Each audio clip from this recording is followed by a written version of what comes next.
கணக்கிலே தெரிய மாட்டேங்குதுங்க. 950 கோடி ரூபாய் அடிச்ச லாலு பிரசாத் யாதவுக்கு 5 ஆண்டு சிறை, 25 லட்சம் ரூபாய் அபராதம் அப்படின்னு போட்டிருக்காங்க.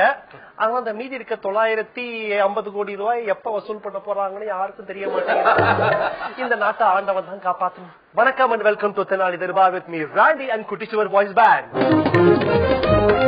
இன்னைக்கு இந்த தெனாலி தர்பார்ல வந்து உட்கார போற சிறப்பு விருந்தினர் யாரு யாரு யாரு யாரு அப்படின்னு கேட்டீங்கன்னா, இவரு வந்து திருப்பதியிலும் இருப்பார், ரேடியோ ஸ்டேஷன்குள்ளேயும் இருப்பார், டிவி பொட்டிக்குள்ளேயும் இருப்பார், பெரிய வெண்திரையிலும் இருப்பார்.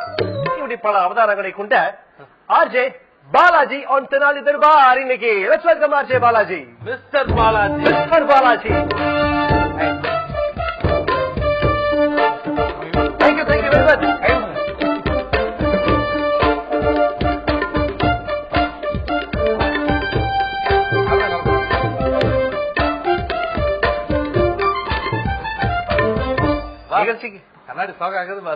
நிகழ்ச்சிக்கு போறதுக்கு முன்னாடி ஒரு கேள்வி கேட்டே போந்துடுறேன். மிஸ்கினுக்கு அப்புறம் இந்த நிகழ்ச்சிக்கு இப்படி கனடாவோட வர்றது நீங்க மட்டும்தான் இல்ல மிஸ்டர் ராதா. என்னன்னா, ஒரு ஆர்ஜேவா ஒரு ஆங்கரா நம்ம எங்கேயாவது இடத்துல பேச கூப்பிட்டாங்கன்னா தைரியமா போலாம். பட் ஒரு ஆக்டரா நம்ம போகும்போது கண்ணாடியை போட்டு அதுக்கப்புறம் இசி ஆக்சுவலி அப்படின்னு நம்ம ஆரம்பிச்சு அதுக்கப்புறம் ஸ்லோவா கலட்டு. இப்ப கழட்டியாச்சு, இப்ப சொருகிட்டு உட்காரலாம். எக்ஸாக்ட்லி.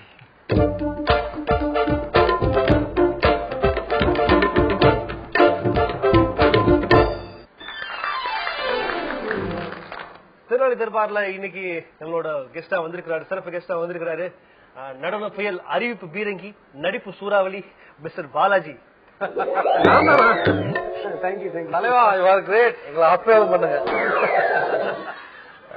அறிவிப்பு பீரங்கி, நடன புயல், நடிப்பு சூறாவளி அப்படின்ற பட்டம் யாரா கொடுத்துருக்காங்களா? இல்ல, இப்பதான் ஃபர்ஸ்ட் டைம். அதனால தான் இந்த சைட்ல திரும்பி பார்த்தேன், வேற யாரையும் கொடுத்து. மிஸ்டர் பாலாஜி வந்து பொதுவா வந்து பப்பில இருக்கிறீங்க, அப்புறம் நீங்க தான் வந்து மிஸ்டர் பாலாஜி அப்படின்னு சொல்லிக்கிறது ரேடியோல. அதுக்கு ஆக்சுவலா ரொம்ப நாளா நான் எக்ஸ்பிளைன் பண்றதுக்கு கடமைப்பட்டிருக்கேன். நீங்க இந்த கேள்வி கேட்டதுக்கு ரொம்ப நன்றி. ரேடியோல வந்து மிஸ்டர் பாலாஜி அப்படின்னு அவர் சொல்லிப்பாரு. இது என்ன தெரியுமா, எப்பயுமே வந்து நம்ம அடுத்தவங்களுக்கு மரியாதை கொடுக்கல அப்படின்னா அதுக்கு அவங்க நியாயமா ஃபீல் பண்ணலாம்.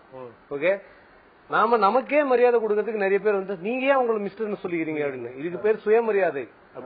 சுய தம்பட்டம் இல்ல, மரியாதை, சுயமரியாதை. என்ன அப்படி கூப்பிட்டுக்கணும்னு ஆசைப்படுறேன். இதுல என்ன விஷயம்னா, இப்ப நான் மிஸ்டர் ராதாமணாலன் அப்படின்னு கூப்பிடாம ராதா மச்சிங்க வா அப்படின்னு கூப்பிட்டேன். முதல் தடவை பாக்குறவனுக்கு இந்த மரியாதை இல்லாம பேசலாம், அதுதான் நியாயம். நான் என்னையே அப்படி கூப்பிட்டுக்கிறது என்ன தப்பு இருக்கு? வெளியே இருந்து கூப்பிடுறவங்களா மிஸ்டர் மிஸ்டர் பாலாஜி மிஸ்டர் அப்படி கூப்பிடணும். இதுல என்ன நடந்துச்சுன்னு நான் சொல்றேன். இப்ப வந்து நான் இப்ப உங்களை மிஸ்டர் அட்ரஸ் பண்ணி கூப்பிட ஆரம்பிச்சிட்டேன், இல்ல நான் என்னையே மிஸ்டர்னு சொல்லிட்டேன் அப்படின்னா ஆட்டோமேட்டிக்கா பேசுறவங்க எல்லாருமே என்ன பண்றாங்க, ஒருத்தர் மரியாதையா கூப்பிட்டு ஆரம்பிச்சுக்கிறாங்க, பேசிக்க ஆரம்பிச்சிருங்க. இப்ப மிஸ்டர், இப்ப நீங்க மிஸ்டர் பாலாஜின்னு கூப்பிட்டீங்கன்னா அடுத்த செகண்ட் அவங்க சொல்லுங்க மிஸ்டர் ராதாமணாலன் தானாவே வந்துரும். இப்ப இதை பார்த்து நிறைய அவங்கள பார்த்து வந்து நிறைய வீட்டுல அப்பா பிள்ளை கூட மிஸ்டர் மகனே அதோட மிஸ்டர் அப்பா. இது ஆக்சுவலா எங்க ஆரம்பிச்சது, மிஸ்டர் கோபிநாத் அதுல இருந்து ஆரம்பிச்சது. ஒரு நாள் மிஸ்டர் பாரத் படம் பார்த்துட்டு இருக்கும்போது அந்த படத்துல மாத்தி மாத்தி பேசிட்டே இருப்பாங்க சத்யராஜ் சாரும் ரஜினி சார். சோ அப்ப சரி இது நல்லா இருக்கு, இந்த மிஸ்டர்ன்ற ஒரு விஷயத்த ரொம்ப காலத்துக்கு முன்னாடி யூஸ் பண்ணிருக்காங்க, நம்ம இதை யூஸ் பண்ண கூடாது அப்படின்னு. அது வாய் தவறி டக்குன்னு வந்த ஒரு விஷயம், அது நிறைய பேர் வந்து சீரியஸா எடுத்துக்கிட்டாங்க. ஓகே, அது அப்படியே இருக்கட்டும் அப்படின்னு. Super super. சோ இந்த ஆர்ஜே அதாவது கரியர் ஸ்டார்டிங், இந்த இப்பயும் அதுலதாங்க இருக்கு. இப்பயும் அதுலதான் நடிகரா டிராவல் ஆனவொடனே ஆர்ஜே அப்படிங்கறது வந்து அப்படின்றதுனால சொன்னேன் நானு. அப்படி கிடையாது ராதா. நான் எப்படி யோசிப்பேன் அப்படின்னா, நீங்க எந்த தேசம் போனாலும் எந்த நாடு போனாலும் கடைசியில நீங்க வந்து உங்க அம்மா கையால ஒரு வாய் சாப்பிடணும்னு ஆசைப்படுறீங்கல்ல, என்ன பொறுத்த வரைக்கும் எனக்கு ரேடியோ அப்படிதான். Okay okay. சோ நம்ம யாரு என்னன்ற ஒரு மிகப்பெரிய ஒரு ஐடென்டிபிகேஷன் எனக்கு கொடுத்தது. எனக்கு மோர் தென் நான் யாருன்னு மக்களுக்கு தெரிஞ்சதோட நான் யாருன்னு எனக்கே தெரிய வச்ச மீடியம் ரேடியோ. சோ அந்த செல்ஃப் ரியலைசேஷன் இருக்கிறதுனால எனக்கு radio is always close. So அது ஒண்ணு. நடிகர் ஆனதுக்கு அப்புறம் என்ன ஒரு பிரச்சனை அப்படின்னா, நம்ம ஊர்ல ஷூட்டிங் எல்லாமே 9 மணிக்கு ஆரம்பிச்சிடணும். ஃபர்ஸ்ட் ஷாட் எங்க இருந்தாலும் நீங்க வந்து ஃபர்ஸ்ட் ஷாட் 9 மணிக்கு வச்சே ஆகணும் அப்படின்ட்டு அப்புறம் 11:30 மணிக்கு வைப்பாங்க. அது எப்பவுமே நம்ம ஷோ 10 மணிக்கு தான் முடியும் காலையில. பல பேரை பல போய் சொல்லி அட்ஜஸ்ட் பண்ணிட்டு போறதுக்குள்ள போதும் போதும் ஆயிடும். அதுக்கப்புறம் பல தடவை லஞ்சுக்கு அப்புறம் தான் ஷார்ட்லாம் வந்து. பட் லக்கிலி இது வரைக்கும் நான் நடிச்ச படம் எல்லாமே, முக்காவாசி திரைப்படங்கள் நான் நடிச்சது எல்லாமே சென்னையில தான் ஷூட் பண்ணோம். எல்லாரும் 12 மணிக்கு தான் ஷார்ட் வச்சிருக்காங்க. இல்ல இல்ல, சம்டைம்ஸ் வந்து நான் என்னுடைய டைமை சொல்லிட்டேன்னா அதுக்கேற்ற மாதிரி தான் பிளான் பண்ணிருக்காங்க. அண்ட் ரொம்ப குறிப்பா சொல்லணும்னா, நான் கடைசி இப்ப லேட்டஸ்ட் ரிலீஸ் சுட்டக்கதை மட்டும்தான் நாங்க வந்து கொடைக்கானல்ல ஷூட் பண்ணோம். 22 நாள் ஷூட் பண்ணோம். அந்த 22 நாளும் எனக்காக என் ரேடியோ ஸ்டேஷன்ல யாரோ ஒருத்தர் காலையில கண்முழிச்சு எனக்காக வந்து ஷோ எல்லாம் பண்ணாங்க. சோ அந்த ஒரு பீரியட் மட்டும் தான் கொஞ்சம் ஒரு 1 or 2 days you can adjust ஆதா. பட் ஒரு பெரிய ஸ்பான்ல நீங்க காணாம போயிட்டீங்க அப்படின்னா உடனே என்ன பண்ணுவாங்க, நிறைய நல்ல விரும்பிகள், நிறைய வேண்டப்பட்ட விரோதிகள், அவர் தெரியல அவரு அடுத்தது மணி சார் படத்துல கமிட் ஆயிட்டாரு அப்படின்னுவாங்க. மணி சாருக்கே தெரியாது. இந்த மாதிரிலாம் சும்மா நம்ம ஏரியால ஒரு நம்ம எல்லார் லைஃப்லயும் வந்து நம்ம எல்லார் லைஃப்லயும் அவங்க இருப்பாங்க. ஒரு 2 பேர் இருப்பாங்க. அவங்க யாருன்னா வீட்டுல எப்படி சும்மா வரும்போது மோட்டோ வேலையை பார்த்துட்டு உட்காந்துட்டே இருப்பாங்க. இன்னைக்கு இப்படி ஒரு பொருளையை கிளப்பி விடலாமோ அப்படின்ட்டு ஆரம்பிக்க வேண்டியது. ட்விட்டர் பல்வழக்கத்துல இருந்து பொருளையை கிளப்புறது வேலை. பட் ஸ்டில் எனக்கு சந்தோஷமா இருக்கு அந்த மாதிரி பொருளிலேயாவது நம்ம வாழ்றோமே. மிஸ்டர் பாலாஜி, ஆர்ஜேஸ் எல்லாம் தொண பேசிக்கிட்டே இருக்கிறீங்க. அதாவது ஆர்ஜேஸ் அப்படின்னா நான் உங்களை மட்டும் சொல்றேன், இந்த என்டையர் ஆர்ஜே விரல் இப்படி வராம இருக்கிறது அப்படி காமிக்கிறீங்களா? ஒரு 4-5 பேர் எக்ஸ்ட்ரா வராங்க. 4-5 பேர் எக்ஸ்ட்ரா இருக்கிறாங்க. இருக்கு ஆர்ஜேஸ் தொண பேசிட்டே இருக்கிறீங்க அப்படின்னு சொல்லிட்டு உங்க மேல எல்லாரும் மேலயும் ஒரு கம்ப்ளைண்ட் இருக்குது. உங்களை எல்லாம் மைக் எல்லாம் புடுங்கிட்டு ஒரு இருட்டு ரூமுக்குள்ள தனியா விட்டா என்ன பண்ணுவீங்க? மிச்ச பேர் பத்தி எனக்கு தெரியாதுடா. ஆனா உண்மையிலேயே நான் ரொம்ப அமைதி விரும்பி, நான் வீட்டுக்கு எல்லாம் போனா ரொம்ப பேசவே மாட்டேன். ஏன்னா உங்க மைண்ட் ஸ்பேஸ் நீங்க எவ்வளவுக்கு எவ்வளவு அகலப்படுத்துறீங்களோ அப்பதான் உங்களால உங்களுடைய ஷோல பெர்ஃபார்ம் பண்ண முடியும்ன்றத ரொம்ப தீர்மானமா நம்புறோம். அத்தனை எனர்ஜியும் சேர்த்து வச்சு ஷோல பேசுறதுனால ப்ராப்ளி அப்படி தெரியலாம். உள்ள அட்டக்கிட்டு மறுநாள் காலைல 6 மணிக்கு அப்படியே பொங்கி வரணும். ஆமா, நாங்க என்ன அதுக்காக பேசினே இருப்போம். இப்ப சச்சின் டெண்டுல்கர் கிரிக்கெட் ஆடுறாருன்னா அவர்னா ஆடினே இருப்பாரு, 24 மணி நேரமா கிரிக்கெட் ஆடிட்டே இருப்பாரு. அவர் கேம் அப்புறம் பிராக்டிஸ் அவ்வளவுதான். பட் ஆர்ஜேன்ற ஒரு ப்ரொஃபஷன்ல மட்டும்தான் என்ன ஒரு பெரிய அட்வான்டேஜ்னா, நீங்க யாரா இருக்கீங்களோ அதே மாதிரி நீங்க ரேடியோல உங்களை வெளிப்படுத்திட்டீங்க அப்படின்னா பிரச்சனையே கிடையாது. அது எப்படி சொல்லுவாங்கன்னா, நமக்கு விரும்பின ஒரு வேலையை தேர்ந்தெடுத்துட்டோம்னா நம்ம வாழ்க்கை ஃபுல்லா நமக்கு ஹாலிடே தான் அப்படின்ற மாதிரி. அதனால நீங்க என்ன மாதிரி இருக்கீங்களோ உங்களுடைய லைஃப்ல அத உங்களுடைய ஷோ மூலமா நீங்க வெளிப்படுத்திட்டீங்கன்னா தனியா ப்ரிப்பரேஷன் அப்படின்ற ஒரு விஷயத்துக்கு அவசியம் கிடையாது. சோ அதனால எனக்கு அது ரொம்ப பெரிய கஷ்டமா தெரியல. ஆனா என்னன்னா, at some point of time my shows all about social issues, இந்த மாதிரி நிறைய விஷயத்தெல்லாம் எடுத்து டீல் பண்ணும்போது சமீபத்துல சில, அதாவது எப்படி சொல்றதுன்னு தெரியல, அரவிந்த் கெஜ்ரிவால் அண்ணா ஹசாரேக்கு அப்புறம் புரட்சிகரமான கருத்துக்களை கையில் எடுத்தது மிஸ்டர் பாலாஜி தான் அப்படின்னு சமுதாய தூங்கிட்டு இருக்கிற சமுதாயத்தை தட்டி எழுப்புறதுக்கு தான் காலைல 7 மணிக்கு எனக்கு ஷோ கொடுத்துட்டாங்க. ஆனா என்னன்னா, இது சம்டைம்ஸ் ரொம்ப ஹெவியான விஷயம் எல்லாம் பேசும்போது என்ன நடக்கும் அப்படின்னா, அன்னைக்கு நாள் ஃபுல்லா நமக்கு வந்து அந்த விஷயம் மைண்ட்ல ஓடிட்டே இருக்கும். இதுல நான் தெரிவிக்க வேண்டிய விஷயம் என்னன்னா, we are all not leading a great பெரிய லக்ஸூரியஸ் லைஃப். அதெல்லாம் நான் ரொம்ப ஹாப்பி லைஃப் அப்படின்றது மட்டும் தான் நான் யோசிப்பேன். லக்ஸூரியஸ் லைஃப்லாம் நெக்ஸ்ட் தான். ஓகே, பட் எங்கேயோ சமுதாயத்துல யாருக்கோ நடக்கிற ஒரு தப்பு சம்டைம்ஸ் நம்மள ரொம்ப பாதிக்கும் தெரியுமா? ஃபார் எக்ஸாம்பிள் இந்த டெல்லி இன்சிடென்ட் ஒன்று நடந்துச்சு. ஓகே, அது கிட்டத்தட்ட ஒரு வாரம், அந்த உண்மையிலேயே சொல்ல போனா அந்த மாதிரி ஒரு இன்சிடென்ட் நம்ம பக்கத்து வீட்டுல நடந்திருந்தா கூட இல்ல நம்ம இந்த அளவுக்கு அதை ஃபீல் பண்ணிருப்போமா அப்படின்றது எனக்கு தெரியாது. ஆனா அதை பத்தி ரேடியோல பேசி பேசி பேசி பேசி அத்தனை பேர் தன்னுடைய கருத்துக்களை சொல்லும்போது, பிகாஸ் நாங்க எல்லாருமே எங்க காதுல நிறைய விஷயங்கள் அதை வாங்கிக்கிறோம். சரியா? அதுக்கு எந்த பதிலும் நம்ம கிட்ட இல்ல. டெரரிசம்க்கு அகேன்ஸ்டா எந்த பதிலும் நம்ம கிட்ட இல்ல. இந்த மாதிரி பாலியல் பலாத்காரத்துக்கு அகேன்ஸ்டான எந்த ஸ்ட்ராங்கான பதிலும் நம்ம கிட்ட இல்ல. ஓகே, கோவப்பட்டு சட்டத்தை எல்லாரும் கையில எடுத்தாதான் உண்டு அப்படின்ற சிச்சுவேஷன் காலாளுக்கு பேசும்போது, இந்த சைட்ல இருக்கிற என்ன மாதிரி இருக்கிற கூடிய இன்னொரு ஆர்ஜேக்கும், நான் சக ஆர்ஜேக்கும் சேர்த்து தான் சொல்றேன், அந்த ஹெவி திங்கிங்கோட நாங்க வீட்டுக்கு போறோம். திருப்பி ஒரு 2 நாள் நாங்க அதுல இருந்து வெளில வரதுக்கு டைம் ஆகும். நாங்களும் ஆர்டினரி மனுஷங்க தான் end of the day. So அதனால எங்களுக்கும் ஒரு மைண்ட் ஸ்பேஸ் இருக்கு. நான் வீட்டுக்கு போனேன்னா மோஸ்ட்லி சைலண்டா தான் இருக்கும். ஓகே ஓகே, வீட்டுக்கு போவே மாட்டேன். இந்த காலர்ஸ் எல்லாம் போன் பண்ணுவாங்க, திடீர்னு இந்த மாதிரி டாபிக்லாம் அனௌன்ஸ் பண்ணி பேசிட்டு இருப்பீங்க. திடீர்னு ஒருத்தர் போன் பண்ணி, சார் இப்ப என்னமோ சொன்னீங்களா, அது என்ன சொல்லுங்க, அதாவது நான் பேசணும், அந்த மாதிரிலாம் உங்களுக்கு நடந்திருக்கா? அந்த மாதிரி டெய்லி நடக்குது. சொன்னீங்களா, என்ன சொல்லுங்க, நான் பேசணும் அப்படின்லாம் அந்த மாதிரி இன்ட்ரெஸ்டிங்கான அந்த மாதிரி நிறைய காலர்ஸ் எல்லாம் வந்திருக்காங்க. சில பேர் என்ன பண்ணுவாங்க, போன் பண்ணி ஒரு நிமிஷம் வெயிட் பண்ணுங்க, என்ன ஈவினிங் என்னமா வாங்கிட்டு இருந்தோம், நான் இப்ப ரேடியோல பேசிட்டு இருக்கேன், இவர் பேசுறதெல்லாம் லைவ்ல போயிட்டு இருக்கும். இங்க வந்து ஆளாளுக்கு வந்து இந்தியால கரப்ஷன் எந்த லெவலுக்கு இருக்குன்னு வந்து பிபி கால்ல இருந்து தலை வரைக்கும் ரட்சகன் படத்துல நாகார்ஜுன மாதிரி ஏறி பேசிட்டு இருப்பாங்க. அவன் அந்த சைட்ல ஒரு நிமிஷம் சார், இது ஒரு நிமிஷம் செம்ம விஷயம் சார், நீங்க பேச ஒரு நிமிஷம் சார், அப்புறம் பாப்பா நான் ஈவினிங் ஸ்கூல்ல நானே கூட்டு வந்துடுறேன், சரி பாத்துக்கலாம். அப்புறம் சார் என்ன சொன்னீங்க, என்ன விட்டுருங்க. இது கிட்டத்தட்ட ஒரு 2 லட்சம் 3 லட்சம் பேர் கேட்டு இருப்பாங்க. அவங்க அவரை பத்தி என்ன நினைப்பாங்க. அதே மாதிரி இன்னொன்னு, ரேடியோல ஒரு விஷயம் நீங்க கவனிக்கணும். நான் ஏன் ஷோன்னு சொல்லல, இப்ப வரக்கூடிய காலகட்டங்கள்ல, இப்ப தற்போதைய காலகட்டங்கள்ல சில நிகழ்ச்சிகள் எல்லாம் கேட்க வேண்டிய ஒரு விஷயம். ஏன்னா நம்ம மீடியம்ல என்ன நடக்குதுன்னு தெரிஞ்சுக்கணும்ன்றதுக்காக. அதுல என்னன்னா, சில பேர் வந்து ஹலோ யார் பேசுறீங்க, நான் வந்து இங்க இருந்து இவர் பேசுறேங்க, சூழ ஜபமணி பேசுறேங்க, சும்மா ஒரு பேர் நான் சொல்றேன், சாரி, புதுசா ஒரு கேரக்டர் வந்திருக்கு, நான் பேசுறேங்க அப்படின்னு உடனே அவங்க வந்து எங்க இருந்து பேசுறீங்க, நான் சூழ்நிலை இருந்தங்க பேசுறேன், சூழ்நிலை அப்படியா, ஏன் நீங்க முந்தானேத்தி போன் பண்ணல, அந்த முந்தானேத்தி போன் பண்ணல உடனே நமக்கு தெரிஞ்சிடும் ரெகுலரா இவர் மட்டும் தான் பேசிட்டு இருக்காரு அந்த ஷோக்கு. ஓகே, அடுத்த மேட்ரு அப்புறம் வேற என்ன சொல்லுங்க அப்படின்னா, முந்தானேத்தி நீங்க ரொம்ப நல்லா ஷோ பண்ணீங்க அதனால தான் நான் போன் பண்ணேன் அப்படின்னு இப்படியே பேசிட்டு இருப்பாங்க. அப்புறம் இன்னைக்கு உங்க வீட்டுல என்ன சமையல், நான் ஒரே கேள்விதான் கேட்கணும்னு ஆசைப்படுறேன். இவங்க வீட்டுல இன்னைக்கு மீன் குழம்பு பண்ணாங்க அப்படின்றது தெரிஞ்சு இந்த சமுதாயத்துல என்ன மாற்றம் நிகழ போகுது, இதனால நம்ம 2 பேருக்கு என்ன கிடைக்க போகுது? மீன் குழம்பு கிடைச்சா கூட பரவாயில்ல, அதுவும் கிடைக்காது. ஓகே, இதே மாதிரி கண்டென்ட்டே இல்லாம ஷோ பண்றது அப்படின்றது ஒண்ணு இருக்கு ரேடியோல. அவங்களெல்லாம் நிஜமா ரொம்ப நான் வந்து குறை சொல்லல, அவங்க நினைச்சதோட அவங்க கேட்கறவங்க நினைச்சாதான் ரொம்ப பாவமா இருக்கு, ரொம்ப சந்தோஷமா இருக்கு. அதெல்லாம் பண்ணிட்டு அந்த மாதிரி ஷோ பண்றவங்க எங்கேயாவது ஒரு இடத்துல நான் வந்து சில இடங்கள்ல நம்ம அவங்களை சந்திக்க வேண்டி வரும். ஆனா நான் டெவலப் பண்றதுக்கு ஏதாவது டிப்ஸ் சொல்லுங்கண்ணா அப்படின்னு. நம்ம அப்படியே எப்படி பண்ணணும்னா, முதல்ல மீன் குழம்பு மட்டும் கேட்காதடா அதுல வந்து நீங்க தான் ரோல் மாடல். அப்படியே ஐயோ எந்த சைடு நான் பாக்குறதுனே தெரியாது. ஆனா பரவாயில்ல, அட்லீஸ்ட் எனக்கு ஒரு சந்தோஷம் என்னன்னா, நான் பேர்லாம் சொல்ல விரும்பல, என் வாழ்க்கையில நான் பார்த்த ரொம்ப வித்தியாசமான சில டேலண்ட்ஸ் சம்டைம்ஸ் நான் சில பேருக்கு இன்ட்ரோடியூஸ் பண்ணி வச்சிருக்கேன். அது என்ன, எனக்கு டேலண்ட்ஸ் ரொம்ப பிடிக்கும். ஏன்னா யாரோ ஒருத்தர் என்ன ஐடென்டிஃபை பண்ணி தான் அட்லீஸ்ட் இன்னைக்கு இந்த இடத்துல உட்காந்து நான் உங்ககிட்ட எல்லாம் பேசிட்டு இருக்கேன், இத்தனை பேர் பாத்துட்டு இருக்காங்கன்ற மாதிரி. அவங்களுக்கும் கண்டிப்பா ஒரு வாய்ப்பு வாழ்க்கையில ஏதாவது நம்ம மூலமா ஒரு சின்ன ஓப்பனிங் கிடைச்சதுன்னா ரொம்ப அதோட ஒரு செல்ஃப் சாட்டிஸ்பாக்சன் விஷயம் எதுவுமே கிடையாது. ஏன்னா நான் இப்ப அந்த மாதிரி வளர்க்குற ஒரு விஷயம் வந்து அவங்க நாளைக்கு அந்த மாதிரி யாரையா ஒருத்தர் கொண்டு வந்தாங்கன்னா இன்னும் சந்தோஷமான விஷயம். அது தலைமுறையா வருது அப்படின்னு. அதுக்கப்புறம் தஞ்சாவூர் கல்வெட்டு பக்கத்துல பேர் அந்த கல்வெட்டே வேணும், நான் அதனால தான் அவங்க பேர் சொல்லல. ஓகே, சோ அது ஒரு சந்தோஷமான விஷயம். அந்த மாதிரி இருக்கிறவங்க எல்லாம் என்ன பண்ணுவாங்க, இன்னைக்கு ரொம்ப பெருசா பிரம்மாண்டமா வளர்றாங்க, பாக்குறதுக்கு ரொம்ப சந்தோஷமா இருக்கு. Super super. இதுக்கு சின்ன திருபார்ல ஆர்ஜே ஆக்டர் பாலாஜி நிறைய விஷயங்கள் பேசிட்டு இருக்கோம். பிரேக் அப்புறம் இன்னும் சுவாரஸ்யமான பல விஷயங்கள் இருக்குது. Stay tune to Tenali Darbar.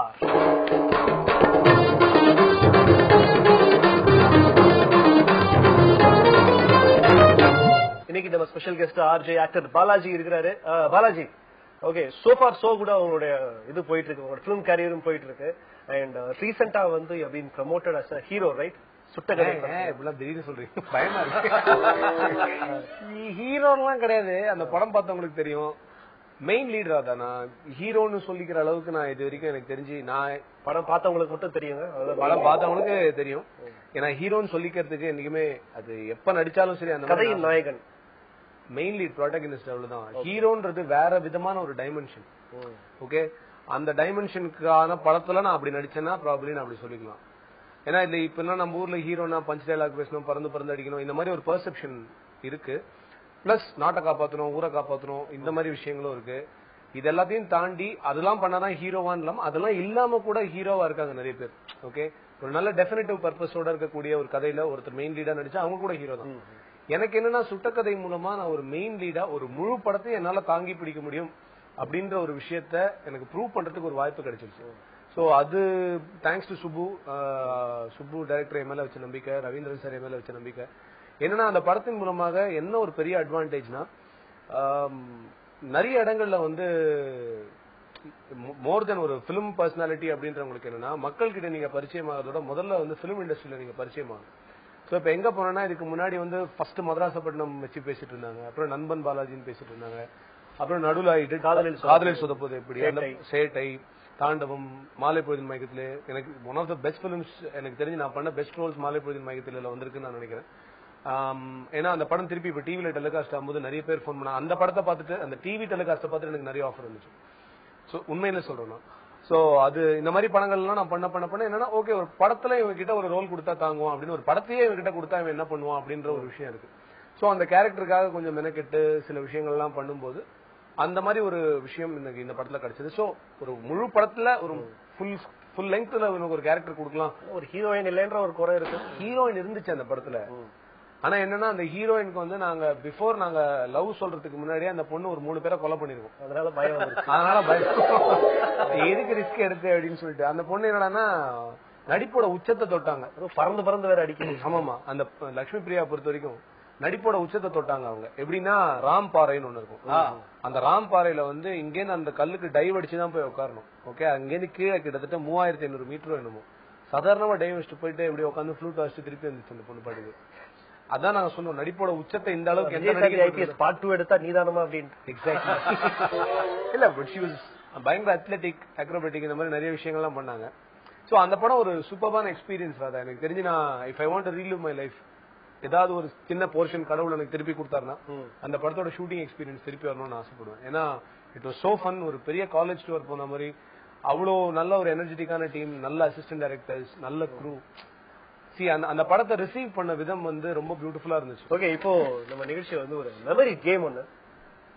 Okay, first क्वेश्चनக்கு Tenali Darbar அப்படின்னா பதில் சொல்லணும். நான் என்ன கேள்வி கேட்டாலும் ஃபர்ஸ்ட் क्वेश्चनக்கு நான் என்ன கேள்வி கேட்டாலும் தெனாலி தர்பார் அப்படின்னா பதில் சொல்லணும். ஆமா. அப்புறம் இந்த கேள்விக்கு அந்த கேள்வியோட பதில், ஆனா பதில் எல்லாமே ஆம் இல்லை அப்படின்னு தான் இருக்கணும். ஆர்ஜே ஸ்கூலோட யூனிஃபார்ம் போல அது. ஓகே, ரெண்டாவது கேள்வி வந்து ஆம் அல்லது இல்லை அப்படின்ற மாதிரி தான் கேள்வியே இருக்கும். இந்த பாஸ் அதெல்லாம் கிடையாது. பாஸ் எல்லாம் கிடையாது. ரெடியா? ரிப்பன் பில்டிங் இருக்கும் இடம் திருச்சி. தெனாலி தர்பார். சுட்டகதை படத்துக்கு உங்களுக்கு கேரவன் கொடுத்தாங்களா? இல்லை. ரேடியோல பேசும் அறிவிப்பாளர்கள் எல்லாம் ரொம்ப மொக்க போடுறாங்களா? ஆம். ஒரு நடிகையை கல்யாணம் பண்றதுக்கு வாய்ப்பு இருக்கா? இல்லை. தலைவா படம் நாயகனோட உல்டாவா? இல்லை. அவங்கப்பா இப்படி எல்லாம் கேள்வி கேட்காதீங்கப்பா. ரொம்ப தேங்க்யூ வெரி மச் பாலாஜி. அடுத்து என்ன ப்ராஜெக்ட் எல்லாம் போயிட்டு இருக்குது? அடுத்தது நிறைய ப்ராஜெக்ட்ஸ் சொல்ற லெவலுக்கு இருக்கு. ரொம்ப குறிப்பா சொல்லணும்னா நான் எந்த மாதிரி ஒரு நடிகனா ஆகணும்னு ஆசைப்படுறேனோ அதுக்கான களம் எனக்கு கரெக்டா கிடைச்சிட்டு இருக்கு. இப்போ தமிழ் சினிமா ரொம்ப முன்னேறி இருக்குன்றதுதான் என்னுடைய ஃபீல்.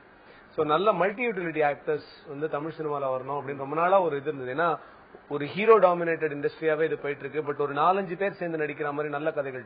ஃபார் எக்ஸாம்பிள் சூதுகவும் அப்படின்ற ஒரு படத்துல விஜய் சேதுபதி வந்து அவர் பண்ணது ரொம்ப பெரிய ரோலா இல்லையா அப்படின்றலாம் இல்ல, பட் என்ன சூப்பர்பா இருந்துச்சு பார்க்கும்போது.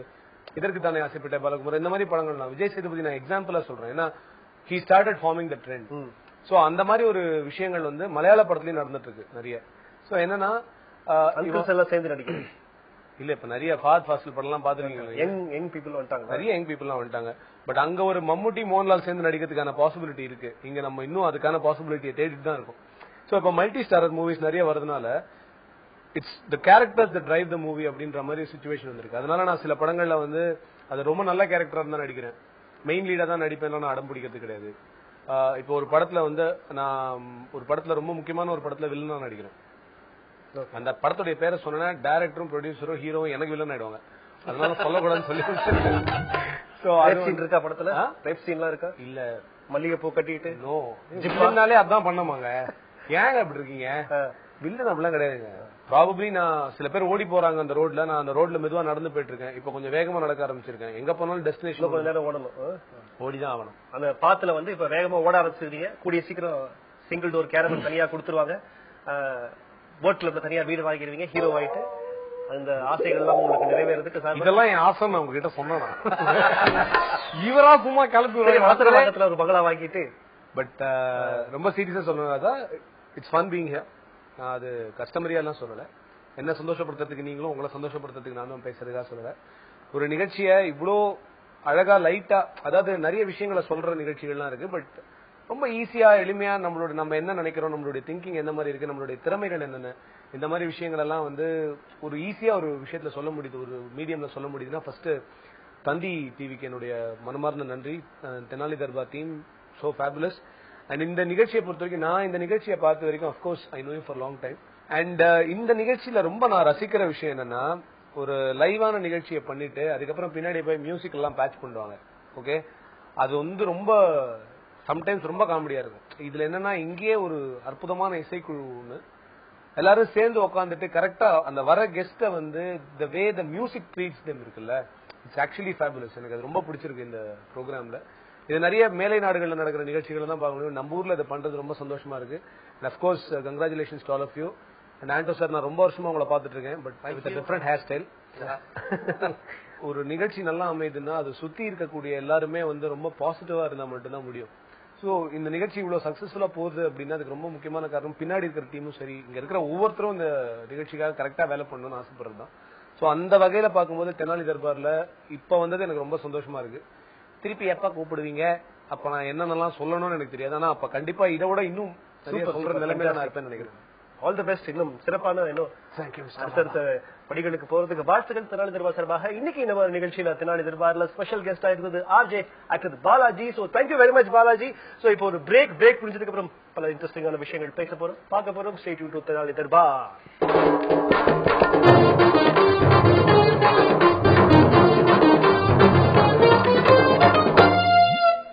அப்புறம் கெஸ்ட் உங்களுடைய அனுப்பிச்சிட்டோம். ஆமா பாஸ், நீ நம்ம கச்சேரி தான். கண்டிப்பா கச்சேரி களை கட்டட்டுமா? ஆமா ரைட். என்ன நியூஸ் எல்லாம் பேப்பர்ல படிச்சு சொல்லு பாக்கலாம். இன்னைக்கு வந்து நிறைய நியூஸ் படிச்சேன் பாஸ். அப்படியா?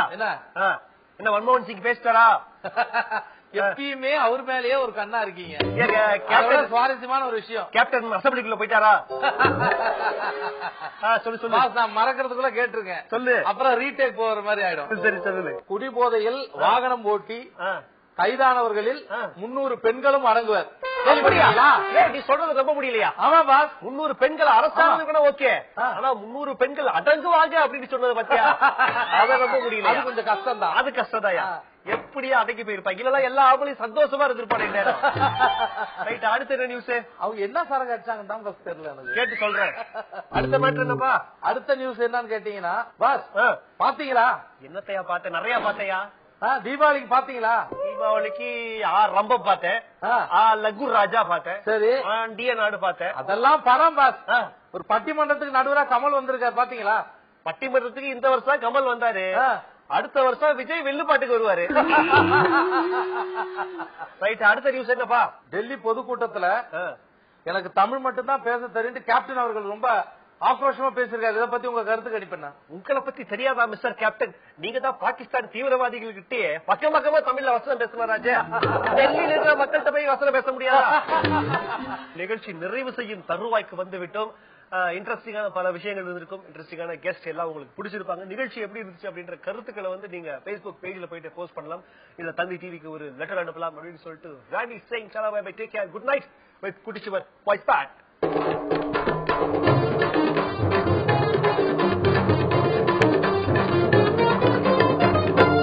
ரைட். என்ன நியூஸ்லாம் பேப்பர்ல போட்டிருக்காங்க? வாகனம்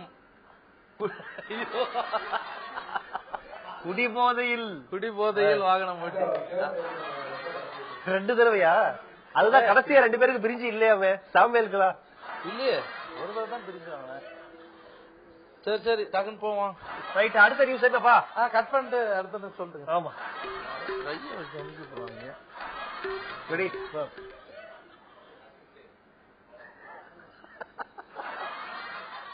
மாத்துங்க சார்.